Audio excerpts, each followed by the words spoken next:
Good morning everyone. Today we're looking at another Invicta watch unboxing. This is the second take of this because funny enough, my camera ran out of storage. Invicta embossed sort of strap button on the side here, Invicta embossed logo, full sort of yellow theme, yellow and black. It's a simple folding style lid really with these sort of sun rays coming out from the corner. So inside we've got a full sort of yellow and black consistent theme going on here. Very common colour for Invicta. This watch did have a few wrappers on it, but I've just taken those off.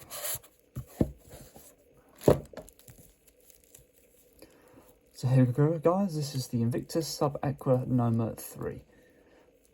So it's got a 50mm case diameter with a 21mm case thickness, retails at £110, probably weighs around about 200-250 grams, and uses a VD53 S11 quartz movement.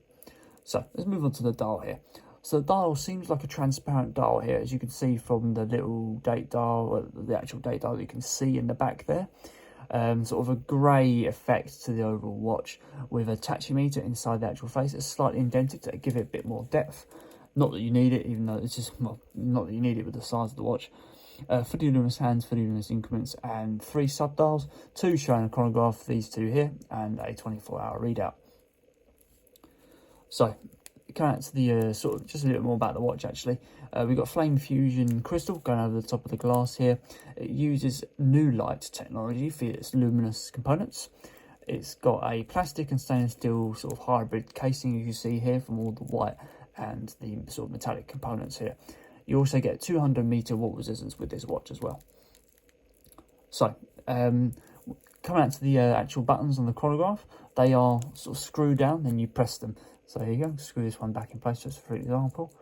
So you have to unscrew them out to be able to use the chronograph. So you unscrew that out to there, get it as far out as you can, and you just press that. There's no sort of feedback, which is a shame. I wish it did have some feedback.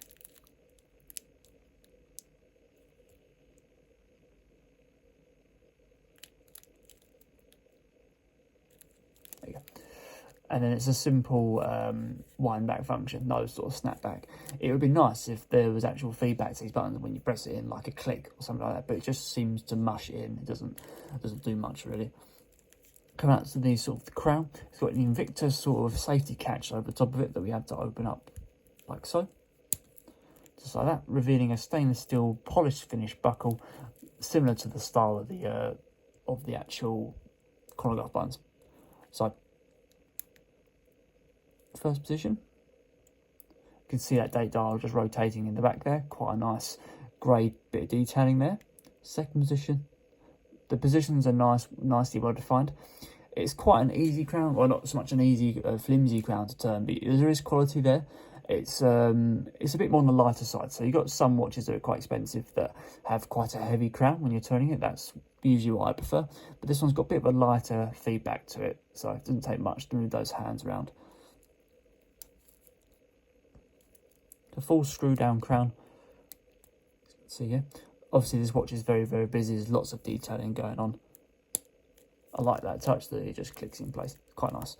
So coming out to the bezel, we've got a sort of a matte grey bezel with 3 sort of lugs here. These actually help you to turn it quite nicely, so it's quite an easy crown to turn. It doesn't feel heavy. There's a decent amount of feedback. It does sound quite loud when you're turning it around, as you can probably hear. Let's get that back to the start. It's a unidirectional bezel, diver of course. Obviously that tachymeter on the side there can be used for your speed timing. So coming out to the strap, it's sort of a black and white style strap. I'm not going to take all this wrapper off because we can see it. Quite a big strap. The actual width of the strap outside, this isn't the lug width, this is the actual width of the strap. The actual width of this is around about 26, it might be more than that, 26, yeah, 26, 27mm strap, so it's quite a big strap, with a full silicone strap with no sort of metallic rings inside here, but you don't really need that on a silicone strap. Come down to the back plate, obviously got that Invicta Subaqua style back plate on there.